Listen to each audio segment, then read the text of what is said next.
Bonjour chers frères et sœurs en Christ, que la grâce, la paix et la miséricorde de notre Seigneur Jésus-Christ vous soient abondamment multipliées. Shalom et bienvenue dans cette nouvelle vidéo de 7 minutes de pain quotidien du 25 juillet 2025. Nous poursuivons notre lecture dans le livre de Actes des Apôtres chapitre 6 et nous allons lire aujourd'hui le verset 10.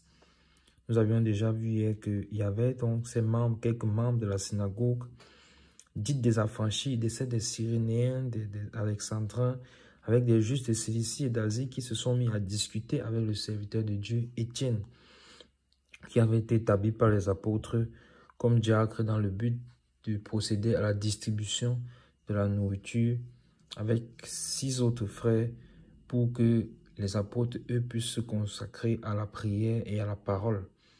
Et le Saint-Esprit avait donné le témoignage du frère Étienne qu'il était plein du Saint-Esprit, plein de foi, plein de grâce et plein de puissance. Nous avions donc vu la corrélation entre la grâce et la foi et la corrélation entre l'Esprit Saint et la puissance. Et le Saint-Esprit nous a également fait voir que Étienne a œuvré dans la ville de Jérusalem pour que un grand nombre de personnes s'attachent à la sainte doctrine de notre Seigneur Jésus-Christ Nazareth, y compris une grande foule de sacrificateurs. Et donc hier, nous avons vu qu'il y a donc ces personnes-là, de cette synagogue-là que j'ai cité tout à l'heure, qui se sont mis à discuter avec lui. Et la question que nous nous sommes posée hier à la fin de la vidéo, c'était quelle est leur intention? Puisqu'on nous dit qu'ils font partie des synagogues. Ils ont bien vu qu'ils doivent déjà faire attention. Parce que tout ce qui est synagogue, on dit synagogue dit des affranchis, synagogue des Syriens, et vous voyez que l'homme a déjà commencé avec la division en fait. Il a déjà commencé avec la division. Et d'ailleurs, la synagogue, d'où vient-elle? On parle du temple, mais d'où viennent les synagogues? En tout cas, restons sur notre sujet d'aujourd'hui. Donc, on s'est posé la question, quelle est l'intention de ces hommes? Et donc, lisons le verset 10 aujourd'hui pour essayer de mieux comprendre. Mais il ne pouvait résister à la sagesse et à l'esprit par lequel il parlait. Amen. Amen. Donc, vous voyez que le verset 10 commence par « mais ». Et je vous avais dit que chaque fois qu'un verset commence par « mais », cela veut déjà mettre quelque chose en opposition. C'est-à-dire qu'il nous faut rentrer au verset précédent, rentrer parfois même à des versets précédents, non pas forcément juste le verset précédent, parfois plusieurs versets en arrière pour voir qu'est-ce qui a été fait, qu'est-ce qui a été dit avant pour que le « mais » puisse maintenant s'introduire. Et quand on nous dit donc « mais », ça montre déjà qu'ils étaient dans la discussion dont on a parlé. Parce qu'on a lu hier qu'il s'est mis à discuter avec lui.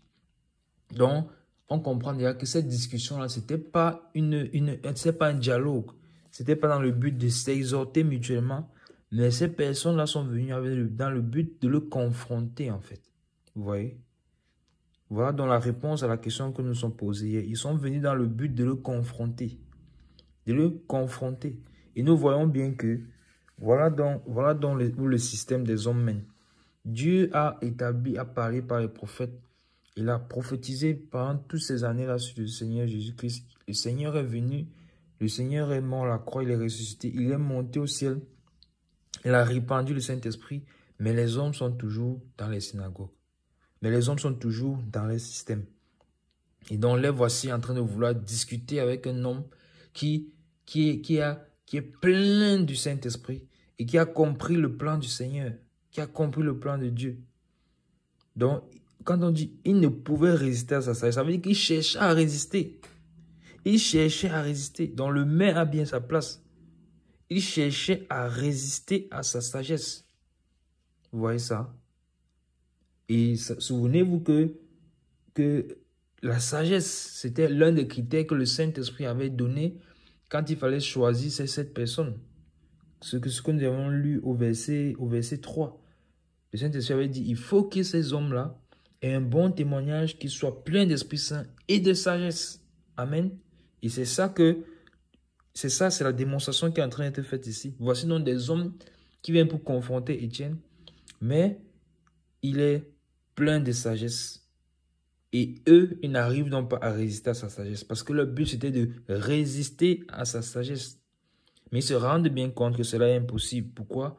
Parce qu'il est plein du Saint-Esprit. Donc Dieu est en train de parler au travers de lui. C'est ce que nous avons également vu dans le verset précédent. Que parce qu'il s'est laissé remplir du Saint-Esprit, parce qu'il s'est laissé modeler par le Saint-Esprit, parce qu'il s'est mis complètement à la disposition du Saint-Esprit. Il est comme un vase que Dieu maintenant utilise. Parce que même par sa main se faisaient des prodiges et des miracles. Donc vous voyez que il s'est laissé conduire et il est donc rempli de sagesse. Et ils ne peuvent pas. Il est seul contre tous. Regardez le nombre de synagogues qu'on a citées. La synagogue des affranchis, la synagogue des Syriens, la synagogue des Alexandrins, des Juifs de Cilicie et d'Asie, donc 5 groupes. 5 groupes. Et quand on parle de groupe, ça veut dire qu'il y a au moins 2 personnes par groupe. Donc c'est au minimum 10 personnes qui étaient devant lui. Il était tout seul. Mais il est rempli du Saint-Esprit. Et qu'est-ce qu'on dit? Il ne pouvait résister à sa sagesse et à l'esprit par lequel il parlait. Amen. Mais par quel esprit parlait-il? Il parlait par le Saint-Esprit. Remarquez que esprit ici est écrit avec E majuscule. Il s'agit bien du Saint-Esprit. Pourquoi? Parce qu'il était plein du Saint-Esprit. Et encore une fois, donc Étienne est en train d'être utilisé comme un vase par le Seigneur, comme un instrument. Il est un canal par lequel Dieu passe pour transmettre le message à ces personnes qui sont devant lui. Car peut-être parmi cette personne, il y a un enfant de Dieu. Donc vous voyez que c'est notre but. Que le Seigneur nous aide à vraiment nous mettre à sa disposition de la sorte, comme Étienne, pour qu'il puisse passer au travers de nous, pour qu'il puisse se glorifier au travers de nous. Et le Seigneur avait bien dit à ses disciples que quand vous serez dans les situations comme ça, difficiles, vous devez vous défendre, ne vous en faites pas de ce que vous direz, car à l'heure même, il vous sera donné ce que vous devez dire. Vous voyez, c'est exactement ce qui se passe. Donc, ils n'ont pas pu résister à l'esprit par lequel ils parlaient. Donc, ils parlaient par un esprit et par l'esprit de Dieu. Parlaient par l'esprit de Dieu. Pas de lui-même, pas de lui-même, mais par l'esprit de Dieu. Donc, soyons véritablement encouragés que, Seigneur, je prie que tu nous modèles davantage. Seigneur, nous voulons davantage, Seigneur, nous donner à toi, afin que tu puisses, Seigneur mon Dieu, moi, passer au travers de nos vies, Seigneur. Que nos vies, Seigneur mon Dieu, soient un canal, que nos bouches, Seigneur, soient un canal que tu utilises. Prends le contrôle, Seigneur, chaque fois que nous ouvrons la bouche pour parler de toi, Seigneur, et que ton nom soit glorifié au nom de Jésus-Christ sans arrêt. Amen. Nous arrêtons là pour aujourd'hui. C'était tout pour les 7 minutes de pain quotidien de ce jour. Que la grâce, la paix et la miséricorde de notre Seigneur Jésus-Christ soient abondamment multipliées. Shalom.